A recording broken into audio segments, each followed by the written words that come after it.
Bismillahirrahmanirrahim. Assalamualaikum warahmatullahi wabarakatuh. Alhamdulillahirabbil alamin. Wassalatu wassalamu ala asrofil anbiya'i wal mursalin wa ala alihi washabihi rasulillahi ajma'in. Amma ba'du. Baiklah teman-teman, perkenalkan nama saya Didi Nur Fajri dari kelas PGSD 20C, NIM 2005134925. Di sini saya akan menjelaskan tentang organ-organ pokok pada tumbuhan. Adapun tumbuhan yang akan saya jelaskan yaitu ada dua. Yang pertama jagung dan yang kedua bayam. Mungkin yang pertama akan saya jelaskan adalah organ-organ pokok tumbuhan jagung. Di sini saya sudah mempunyai satu pokok tanaman jagung. Tanaman jagung sangat mudah kita jumpai di daerah kita, mungkin di sawah ataupun di perkebunan jagung. Jagung juga menjadi salah satu tanaman pokok pengganti padi dan gandum. Di Indonesia pun juga ada yang membuat nasi jagung pengganti nasi beras, dan jagung mempunyai sangat banyak manfaat. Mungkin itu saja. Lanjut, saya akan menjelaskan morfologi jagung.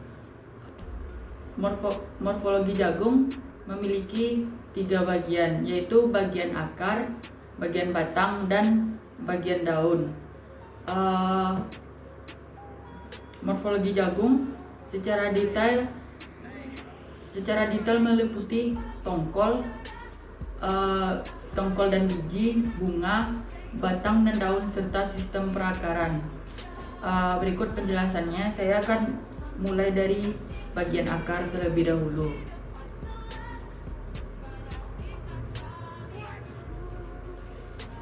Sistem perakaran pada jagung seperti ini.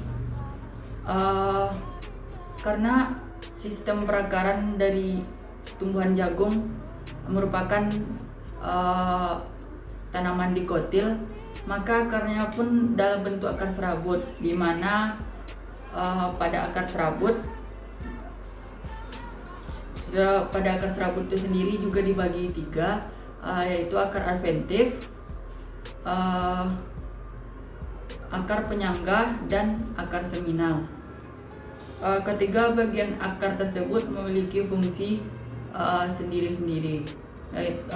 Selanjutnya, bagian akar pertama yakni akar penyangga yang berfungsi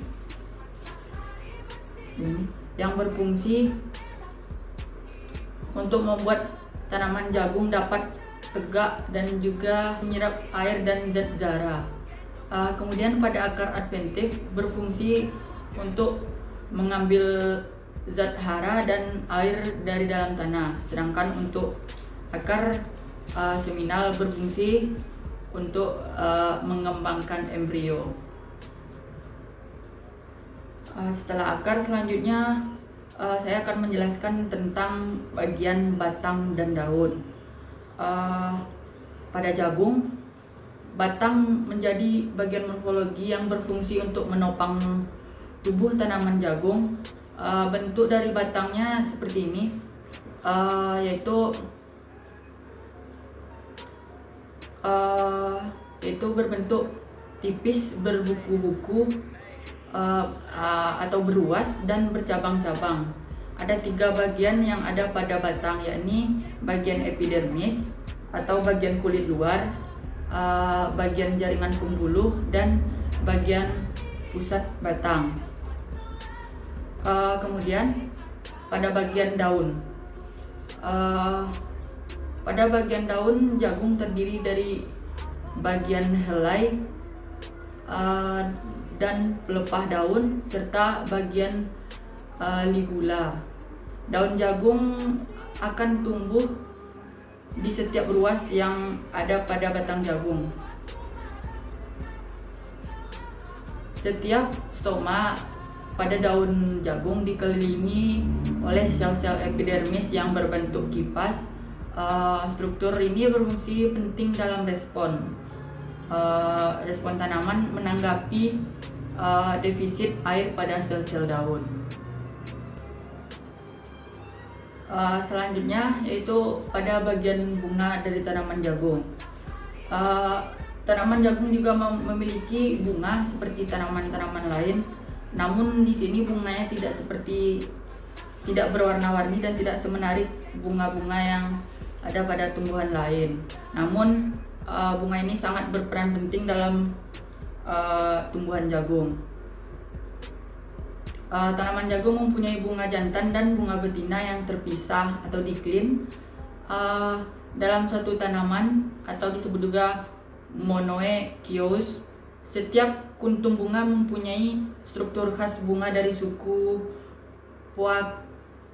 Poaceae yang disebut dengan floret. Bunga jantan tumbuh di bagian puncak tanaman jagung seperti ini. Bunga jantan tumbuh di bagian puncak tanaman jagung berupa karangan bunga yang disebut inflorescensi, dan serbuk sari berwarna kuning beraroma khas. Bunga betina tersusun dalam tongkol yang tumbuh di antara batang dan pelepah daun. Biasanya satu tanaman hanya menghasilkan satu tongkol produktif meskipun memiliki beberapa bunga. Selanjutnya yaitu bagian terakhir, yaitu bagian tongkol dan biji.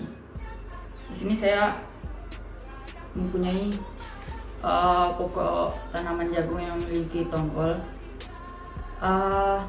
Bagian ini merupakan bagian buah pada tumbuhan jagung. Bagian ini adalah bagian utama pada tumbuhan ini, di mana bagian inilah yang menjadi hasil utama yang dipetik, yang diambil. Seperti kita kenal bahwa morfologi jagung pada bagian tongkol ini diselimuti oleh dinding perikarp. Perikarp ini menempel dengan biji sehingga dapat melindungi biji jagung dengan lebih baik. Dalam biji jagung ada bagian luar atau perikarp, bagian dalam atau endosperm, serta bagian lembaga atau bagian embrio. Fungsi perikarp adalah menjaga embrio agar selalu cukup air. Kemudian bagian endosperm berfungsi sebagai cadangan makanan pada jagung. Selanjutnya yaitu bagian terakhir, yaitu bagian tongkol dan biji. Di sini saya mempunyai pokok tanaman jagung yang memiliki tongkol. Bagian ini merupakan bagian buah pada tumbuhan jagung. Bagian ini adalah bagian utama pada tumbuhan ini, di mana bagian inilah yang menjadi hasil utama yang dipetik, yang diambil. Seperti kita kenal bahwa morfologi jagung pada bagian tongkol ini diselimuti oleh dinding perikarp. Perikarp ini menempel dengan biji sehingga dapat melindungi biji jagung dengan lebih baik. Dalam biji jagung ada bagian luar atau perikarp, bagian dalam atau endosperm, serta bagian lembaga atau bagian embrio. Fungsi perikarp adalah menjaga embrio agar selalu cukup air. Kemudian bagian endosperm berfungsi sebagai cadangan makanan pada jagung, di mana ada kandungan pati sebanyak 90% dan 10% kandungan zat yang lainnya seperti atau minyak, protein, dan mineral. Selanjutnya mungkin tentang klasifikasi tanaman jagung ini sendiri. Berkingdom Plantae, divisi Magnolophyta, yaitu tumbuhan berbunga. Kelas Liliopsida, subkelas Comelindae, ordo Poales, dan famili Poaceae atau suku yang rumput-rumputan, genus Zea, dan spesies Zea mais. Mencegah anemia.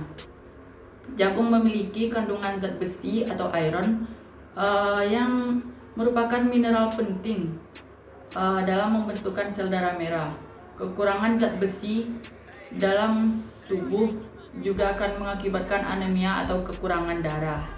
Manfaatnya selanjutnya yaitu menurunkan kadar kolesterol. Jagung kaya dengan vitamin C, sehingga dapat menjaga kesehatan jagung dan mengendalikan kadar kolesterol. Yang terakhir mungkin merawat kesehatan kulit.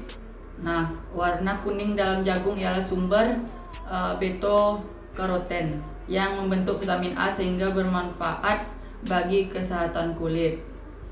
Baiklah, mungkin itu organ-organ pokok dan sedikit penjelasan dan manfaat dari tumbuhan jagung.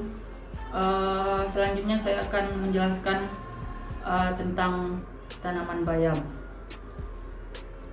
Baiklah, selanjutnya saya akan menjelaskan tentang organ-organ pokok tumbuhan yang kedua, yaitu pada tumbuhan bayam. Di sini saya sudah memiliki satu pokok tumbuhan bayam yang lengkap dengan akarnya. Namun di sini bunganya masih terlihat kecil. Tanaman bayam ini sangat mudah dibudidayakan karena tanaman bayam tidak memiliki syarat tumbuh yang begitu banyak. Bisa tumbuh dimanapun dengan berbagai macam kondisi dan jenis tanah. Bayam bisa ditanam sepanjang tahun atau dikenal juga tidak mengenal musim. Terdapat dua jenis pada bayam yang populer, yaitu bayam hijau dan bayam merah. Di sini saya memiliki bayam yang hijau. Bayam hijau memiliki batang hijau keputihan seperti ini, dan daunnya tidak selebar bayam merah. Bisa kita lihat tidak terlalu lebar. Sedangkan jenis bayam merah memiliki daun yang sangat lebar dan berwarna hijau kemerahan. Kedua jenis bayam ini dibudidayakan dengan sama mudahnya. Budidaya tanaman bayam akan lebih efektif bila dilakukan tanpa proses penyemaian terlebih dahulu. Selanjutnya saya akan menjelaskan tentang organ-organ dan morfologi dari tanaman bayam ini. Adapun morfologi tanaman bayam yaitu akan saya mulai dari akar, bagian akar. Morfologi bagian akar tanaman bayam pada umumnya, akar dari berbagai jenis tanaman bayam memiliki kesamaan, seperti memiliki sistem perakaran yang tunggang di bagian bawah dan akar serabut terdapat pada bagian atas. Akar tanaman bayam biasanya akan menembus pada kedalaman tanah yang mencapai 20-40 cm dan bisa lebih. Selanjutnya itu bagian batang bayam. Morfologi pada bagian batang bayam. Batang bayam ini cukup mudah untuk mengenalnya disebabkan karena batang tanaman bayam berserat serta bertumbuh tegak dan tebal. Dalam beragam jenis tertentu, tumbuhan dari bayam memiliki duri. Batang dari tanaman bayam ini mengandung banyak air serta tumbuh tinggi pada permukaan tanah.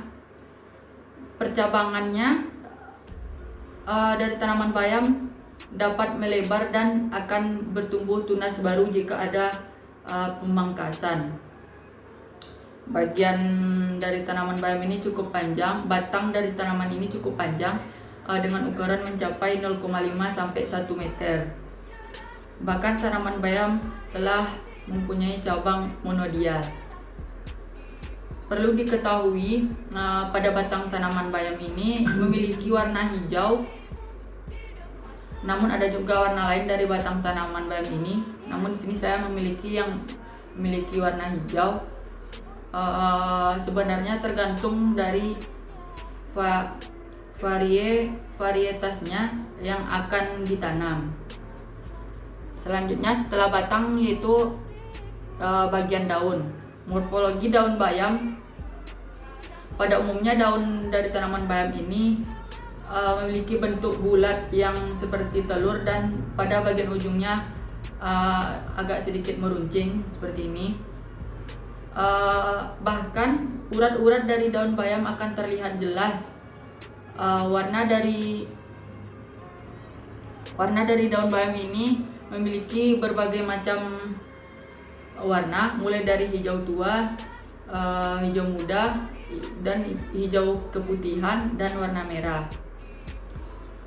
Untuk panjang dari tanaman bayam ini sendiri berkisar 1,5 hingga 6 cm dan memiliki tangkai daun yang berbentuk bulat panjang sekitar 0,5 cm. Selanjutnya morfologi pada bunga tanaman bayam. Di sini bunganya tidak terlihat jelas karena bayam yang saya punya agak muda, belum terlalu tua. Bunga dari tanaman bayam ini umumnya berkelamin tunggal dan telah tersusun yang secara majemuk serta berwarna hijau. Bunga daun bayam terdapat mahkota yang terdiri dari 4 sampai 5 buah. Bahkan bakal buah berjumlah 2 sampai 3 dan terdapat benang sari 1 sampai 5. Selain itu, bagian lain yang akan membantu penyerbukannya. Pada bagian bunga ukurnya berkisar 1,5 sampai 2,5 mm. Sementara untuk bunga tanaman bayam ini sendiri yang berkelamin betina memiliki bentuk bulat dan terletak di ketiak batang. Proses untuk penyerbukan bunga biasanya akan dibantu oleh angin ataupun hewan di sekitarnya atau serangga di sekitarnya. Selanjutnya morfologi buah dan biji tanaman bayam. Pada umumnya bayam memiliki bunga yang sedikit lonjong dengan warna hijau dan disertai dengan panjang mencapai 1,5 cm.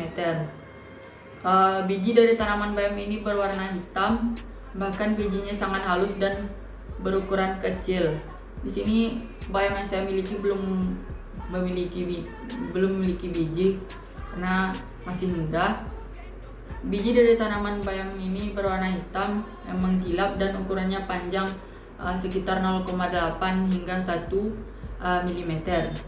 Bahkan bijinya sangat halus dan berukuran kecil dengan bentuk bulat. Nah, itulah tadi morfologi dari tumbuhan bayam. Selanjutnya mungkin saya akan menjelaskan klasifikasi tanaman bayam. Pada tumbuhan bayam berkingdom Plantae, infrakingdomnya Streptophyta, subkingdom Viridiplantae, divisi Tracheophyta, superdivisi Embryophyta, subdivisi Spermatophytina, kelas Magnolopsida, ordo Caryophyllanae, famili Amarantaceae, genus Pensia, spesies Pensia oleracea. Mungkin di sini saya akan sedikit menjelaskan tentang manfaat-manfaat dari tumbuhan bayam ini. Nah, pada bagian bayam juga sangat memiliki banyak manfaat seperti tumbuhan jagung tadi. Yang pertama yaitu untuk kesehatan tulang. Bayam diketahui kaya akan berbagai vitamin termasuk vitamin K.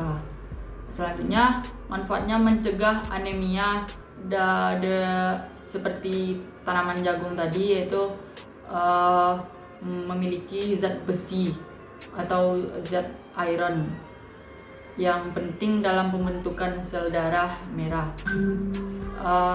Selanjutnya, kesehatan kulit dan rambut. Selanjutnya, mencegah kanker, mencegah asma, baik bagi penderita diabetes, kesehatan jantung dan tekanan darah, kesehatan mata, baik untuk kehamilan, kesehatan sistem pencernaan. Mungkin itu penjelasan manfaat dari tumbuhan bayam yang dapat saya sampaikan. Baiklah, itulah tadi penjelasan dari organ-organ pokok, morfologi, serta klasifikasi dari dua tumbuhan yang saya pilih, yaitu jagung dan bayam. Semoga video ini bermanfaat bagi teman-teman. Lebih dan kurang saya mohon maaf. Terima kasih atas waktunya. Assalamualaikum warahmatullahi wabarakatuh.